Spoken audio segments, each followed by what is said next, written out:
un punto interesante, que es uno de los puntos retomados hoy por la economía moderna, incluso a través de modelos formales. Un dato central es que estos economistas usualmente hablaban en narrativa. Los que no son economistas tal vez esto no les sorprenda, pero ya en los años 40 o 50 estaba bastante claro que la economía avanzaba hacia un grado de modelización y matematización bastante alto, y todos esos autores que estamos mencionando raramente hacían uso de estas técnicas de representación más formales. Y esto dificultaba mucho el diálogo con los autores de la corriente principal. Hay un trabajo de Paul Krugman que literalmente, hablando de Hirschman y Rosenstein-Rodan y otros autores, decía, bueno, para un alumno o un economista moderno,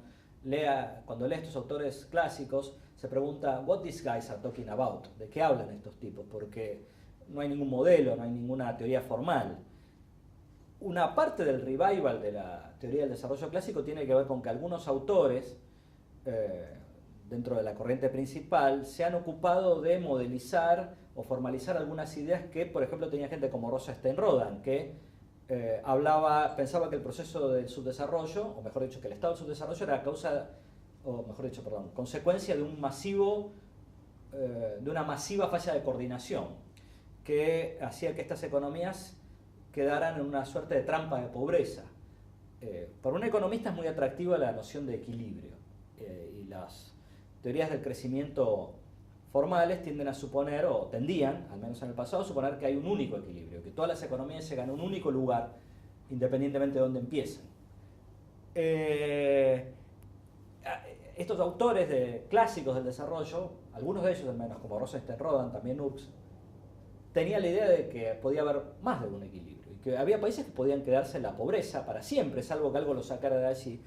y que esa imposibilidad de salir de la pobreza tenía que ver con una masiva falla de coordinación que impedía que se hicieran inversiones que eran rentables, pero que eran rentables solo si se hacían complementariamente con otras. Entonces es como un juego en el cual, de algún modo, hay un montón de gente que podría hacer inversiones en sectores modernos, industria moderna, que serían rentables, pero si los otros actores hacen inversiones que son complementarias, por el lado de la demanda o por el lado de la cadena insumo-producto, con esas otras inversiones. Entonces, había en muchos otros la idea de que había que hacer lo que se llama un big push, un gran empuje, un proceso liderado por el Estado, obviamente, que era el único que podía resolver esa masiva falla de coordinación, tratando de hacer planes de inversión en donde se transformara la estructura industrial a través de la concreción simultánea, más o menos simultánea, de diferentes proyectos de inversión que complementariamente podían ser rentables y dar lugar a una transformación de estas economías y sacarlas de la trampa de la pobreza. Entonces había en torno a esto algún debate. Por ejemplo, autores como Nurse hablaban del crecimiento equilibrado, justamente la idea de que el Estado pudiera detectar esas inversiones complementarias y mutuamente que se hacían rentables cuando se hacían todas en conjunto y llevarlas adelante él, o subsidiando a sectores privados o promoviéndolos. No necesariamente era que el Estado tenía que hacer las inversiones per se, pero sí tenía que coordinar ese proceso. Y otros autores como Hirschman, que pensaban que, por el contrario, que la aparición de cuellos de botella o de inversiones desequilibrantes en algún sector iba a movilizar inversiones hacia atrás y hacia adelante por la vía de lo que él llamaba encadenamientos,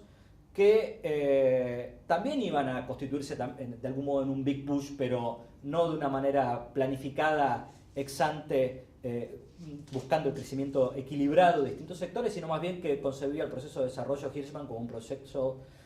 mucho más de forzar los desequilibrios para generar nuevas inversiones. En ambos casos, de todos modos, el Estado jugaba un rol fundamental y se suponía que el Estado tenía que tener una capacidad de planificar estas inversiones, sea planificarlas para que se hagan coordinadamente al estilo Nurse, o sea planificarlas de modo de invertir en aquellos sectores que produjeran los mayores encadenamientos hacia atrás y hacia adelante al estilo de Hirschman, pero en ambos casos el Estado jugaba un rol central como líder de ese proceso de inversiones, lo cual le hacía le ponía un peso bastante fuerte a la acción del Estado, y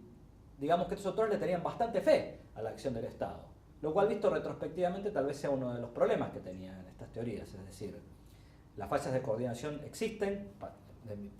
modesto punto de vista, las trampas de pobreza existen, pero no siempre los estados, y mucho menos los estados de los países en desarrollo, son capaces de detectar la manera de salir de esas trampas de pobreza o de llevar adelante esos procesos masivos de inversión de una manera eficaz. Esto además traía a colación otro problema, que es que si, digamos que en buena medida para varios de estos autores, el problema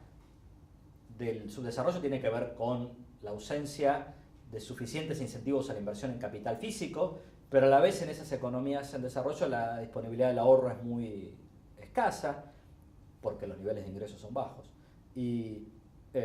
entonces de aquí surge tal vez un énfasis o una fe bastante excesiva en la ayuda externa, o en todo caso en el ahorro externo como medio de cerrar la brecha entre el ahorro y la inversión doméstica. Y esto también la experiencia lo ha mostrado luego que no es tan simple de lograr. Pero en todo caso, más allá de las diferencias, digamos que había, si el crecimiento tiene que ser equilibrado, desequilibrado, había una gran fe en la planificación. Y había una fe en la planificación no necesariamente por copia de lo que en ese momento era la Unión Soviética, que cuando en la época que estamos hablando era un país que le iba bastante bien, porque no se trataba de una planificación centralizada como la que existía en ese país, pero sí la planificación como medio de resolver esto que llamamos fallas sistémicas o fallas de coordinación y de sacar a esos países de trampas de la pobreza. La idea clave creo que era que de la trampa de pobreza nadie sale solo, sino que hace falta algún empuje. Y visto que el sector privado de estos países es muy débil como para dar ese empuje, porque usualmente carece de la capacidad empresarial, carece del capital, carece de las tecnologías, etc., hacía falta que el Estado tuviera un rol central en esos procesos.